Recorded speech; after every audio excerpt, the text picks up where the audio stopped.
আকাশবাণী খবর পড়ছি নমামি বসুরুদ্র। প্রথমে বিশেষ বিশেষ খবর। রাজস্থানের জয়পুরে পুলিশের ডিজি ও আইজিদের 3 দিনের সর্বভারতীয় সম্মেলনের দ্বিতীয় দিনে আজ প্রধানমন্ত্রী এতে যোগ দেবেন। সরকার 4,797 কোটি টাকা মূল্যের পৃথ্বী বিজ্ঞান চালু করার সিদ্ধান্ত নিয়েছে। পশ্চিমবঙ্গের রেশন দুর্নীতি মামলায় ইডি রাজ্যের মন্ত্রী জ্যোতিপ্রিয় মল্লিকের ঘনিষ্ঠ বনগাঁ পুরসভার প্রাক্তন চেয়ারম্যান শঙ্কর আঢ্যকে গ্রেপ্তার করেছে। বাংলাদেশে আগামীকাল জাতীয় নির্বাচন, তার আগে গতকাল রাজধানী ঢাকায় একটি ট্রেনে অগ্নিসংযোগের ঘটনায় অন্তত 4 জনের মৃত্যু হয়েছে।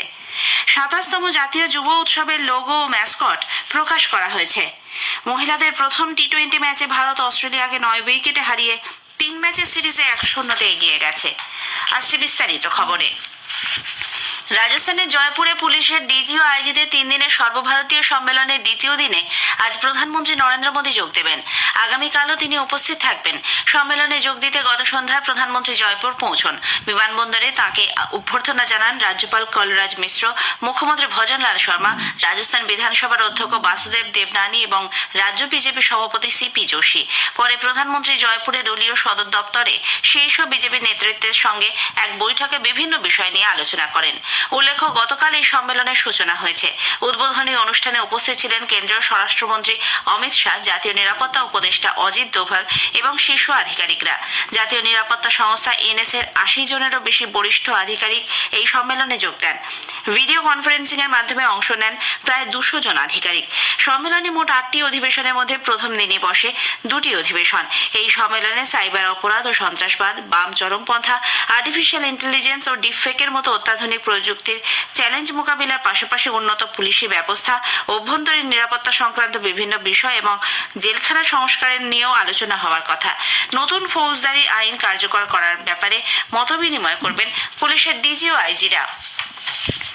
সরকার 4,797 কোটি টাকা মূল্যের পৃথ্বী বিজ্ঞান প্রকল্প চালু করার সিদ্ধান্ত নিয়েছে। কেন্দ্রীয় মন্ত্রিসভার বৈঠকে গতকাল এ ব্যাপারে সিদ্ধান্ত নেওয়া হয়।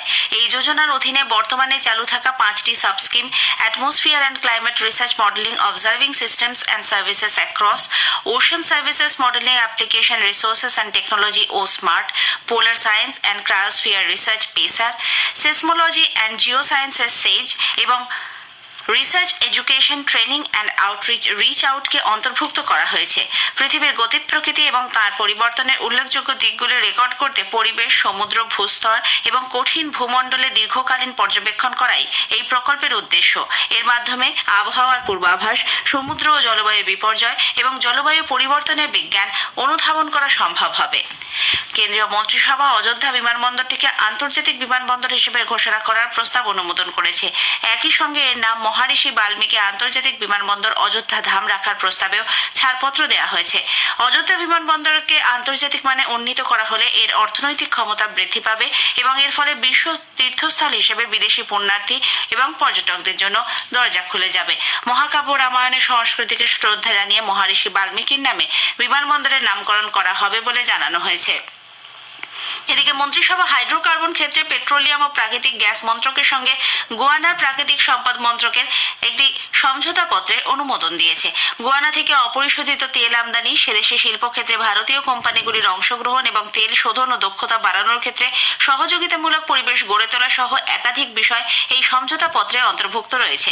এছাড়া 2030 সালের মধ্যে ভারতীয় রেলে কার্বন নিঃসরণ শূন্যে নামিয়ে আনতে মার্কিন যুক্তরাষ্ট্রের সঙ্গে স্বাক্ষরিত আরও একটি চুক্তিপত্র গতকাল ছাড়পত্র পেয়েছে।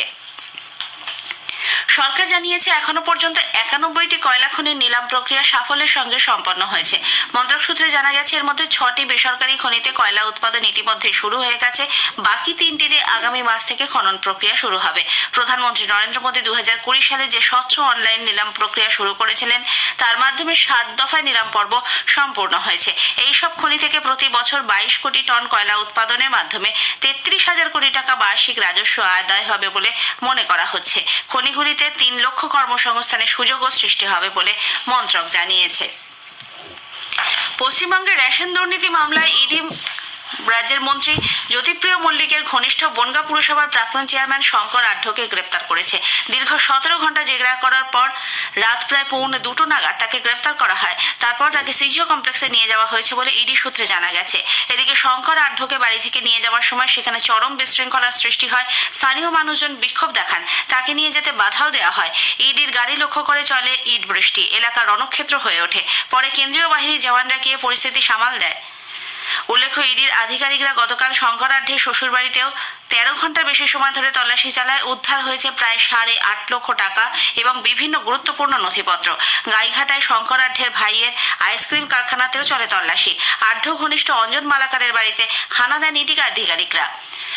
বিজেপি পশ্চিমবঙ্গের রেশন দুর্নীতির তদন্তে গিয়ে ইডি আধিকারিকদের ওপর হামলার ঘটনার তীব্র নিন্দা করেছেন। নতুন দিল্লিতে এক সাংবাদিক বৈঠকে দলের মুখপাত্র গৌরব ভাটিয়া অভিযোগ করেন, তৃণমূল কংগ্রেস ও অবৈধভাবে আশ্রয় নেওয়া রোহিঙ্গারাই এই হামলার জন্য দায়ী।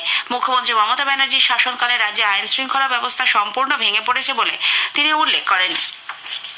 আগেই জানানো হয়েছে, পশ্চিমবঙ্গের রেশন দুর্নীতির তদন্তে ইডির তল্লাশি অভিযানকে কেন্দ্র করে গতকাল উত্তর 24 পরগনার সন্দেশখালী সরবেরিয়া রণক্ষেত্রের রূপ নেয়। স্থানীয় জনতার হামলায় 3 ইডি আধিকারিক ও কয়েকজন সংবাদ মাধ্যমের কর্মী জখম হন।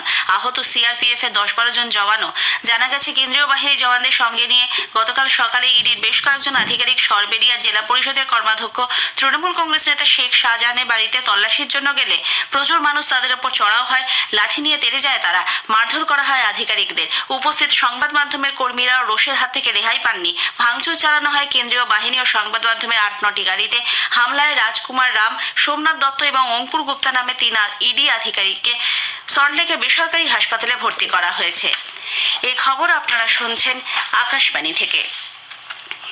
বাংলাদেশে আগামীকাল জাতীয় নির্বাচন। তার আগে গতকাল রাজধানী ঢাকায় একটি ট্রেনে অগ্নিসংযোগের ঘটনায় অন্তত 4 জনের মৃত্যু হয়েছে। বেনাপোল এক্সপ্রেসের 4টি কামরায় এই আগুন ধরিয়ে দেওয়া হয়। সংসদীয় নির্বাচনে মানুষ যাতে ভোট না দেয় সে ব্যাপারে তাদের ভীতি প্রদর্শনের লক্ষ্যে এই আক্রমণ বলে অভিযোগ। পুলিশ জানিয়েছে, গত সন্ধ্যায় ট্রেনটি ঢাকা স্টেশনের দিকে যাওয়ার পথে আগুন ধরিয়ে দেওয়া হয়। দমকলের 7টি গাড়ি আগুন নিয়ন্ত্রণে আনে। উল্লেখ্য, প্রাক্তন প্রধানমন্ত্রী খালেদা জিয়া নেতৃত্বাধীন বিএনপি এবং অন্যান্য বিরোধী দলগুলি অবাধ ও সুষ্ঠু ভোট গ্রহণের দাবিতে এই সাধারণ নির্বাচন বয়কটের কথা ঘোষণা করেছে। আগামীকালের নির্বাচনের নজরদারি করার জন্য প্রায় 100 জন বিদেশি পর্যবেক্ষক ইতিমধ্যে বাংলাদেশে পৌঁছেছেন। এদের মধ্যে 3 জন ভারতীয়ও রয়েছে। নেপাল সরকার সেদেশের নাগরিকদের রাশিয়া ও ইউক্রেনে কাজ করার ছাড়পত্র দেওয়া আপাতত স্থগিত রেখেছে। রাশিয়ার সেনাবাহিনীতে কর্মরত কমপক্ষে 10 জন নেপালি সৈনিকের মৃত্যুর পর এই পদক্ষেপ নেওয়া হয়েছে বলে খবর। নেপাল সরকার রাশিয়া কর্তৃপক্ষের কাছে নতুন করে নেপালি নাগরিকদের সেদেশের সেনাবাহিনীতে নিয়োগ না করার আর্জি জানিয়েছে। সরকার জানিয়েছে, কমপক্ষে 200 জন নেপালের নাগরিক রাশিয়ার সেনাবাহিনীতে কাজ করে। বিদেশমন্ত্রী এনপি সদ নেপালের আরএসএস সংবাদপত্রকে জানিয়েছে, প্রায় 100 জন নেপালি এই মুহূর্তে নিখোঁজ।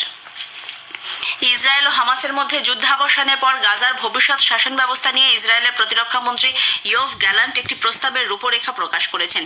তিনি বলেন, গাজা আর হামাসদের দখলে থাকবে না। ইসরায়েল সার্বিকভাবে ওই অঞ্চলের নিরাপত্তা নিয়ন্ত্রণ করবে। এই প্রস্তাব অনুযায়ী প্যালেস্তাইন আঞ্চলিক দিকটি পরিচালনার দায়িত্বে থাকবে।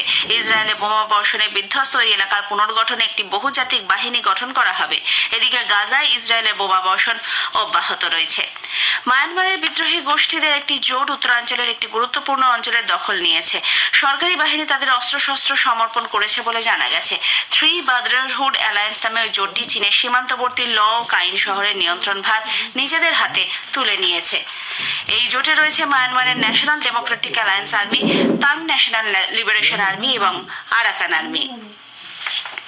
27তম জাতীয় যুব উৎসবের লোগো ম্যাসকট গতকাল প্রকাশ করা হয়েছে। কেন্দ্রীয় ক্রীড়া মন্ত্রী অনুরাগ সিং ঠাকুর, মহারাষ্ট্রের মুখ্যমন্ত্রী একনাথ শিন্ডে এই উপলক্ষে এক ভার্চুয়াল অনুষ্ঠানে উপস্থিত ছিলেন। পরে এক সরকারি বিবৃতিতে শ্রী শিন্ডে জানান, এই উৎসব বিকশিত ভারতের স্বপ্ন পূরণের নতুন প্রজন্মকে উদ্বুদ্ধ করবে। যুব উৎসবে ম্যাসকট সেক্রু শান্তি, মৈত্রী, প্রগতি ও পরিবেশপন্থী। ওই অনুষ্ঠানের ট্যাগলাইন হলো যুবাকে লিয়ে যুবা দ্বারা, অর্থাৎ যুব সমাজের জন্য যুবকদের মাধ্যমে। উল্লেখ্য, নাসিকে আগামী 12 জানুয়ারি জাতীয় যুব উৎসব শুরু হতে চলেছে, চলবে 16 জানুয়ারি পর্যন্ত। মহিলাদের প্রথম টি-20 ম্যাচে ভারত অস্ট্রেলিয়াকে 9 উইকেটে হারিয়ে 3 ম্যাচের সিরিজে 1-0 এগিয়ে গেছে। নবী মুম্বাই ডিওয়াই পাটেল স্পোর্টস একাডেমিতে গতকাল ভারত টসে জিতে অস্ট্রেলিয়াকে ব্যাট করতে পাঠায়। 19 ওভার 2 বল খেলে তারা 141 রানে অল আউট হয়ে যায়। জবাবে ব্যাট করতে নেমে ভারত 17 ওভার 4 বলে 1 উইকেট হারিয়ে প্রয়োজনীয় রান তুলে নেয়। স্মৃতি মান্ধানা 54 রান করেন। শেফালি ভার্মা 64 রানে অপরাজিত থাকেন। সিরিজের পরবর্তী দুটি ম্যাচ রবি ও মঙ্গলবার একই মাঠে অনুষ্ঠিত হবে। শেষ করার আগে খবরের বিশেষ কিছু অংশ আরো একবার। রাজস্থানের জয়পুরে পুলিশের ডিজি ও আইজিদের 3 দিনের সর্বভারতীয় সম্মেলনের দ্বিতীয় দিনে আজ প্রধানমন্ত্রী এতে যোগ দেবেন। সরকার 4,797 কোটি টাকা মূল্যের পৃথ্বী বিজ্ঞান চালু করার সিদ্ধান্ত নিয়েছে। পশ্চিমবঙ্গের রেশন দুর্নীতি মামলায় রাজ্যের মন্ত্রী জ্যোতিপ্রিয় মল্লিকের ঘনিষ্ঠ বনগাঁ পুরসভার প্রাক্তন চেয়ারম্যান শঙ্কর আঢ্যকে ইডি গ্রেপ্তার করেছে। খবর শেষ হলো।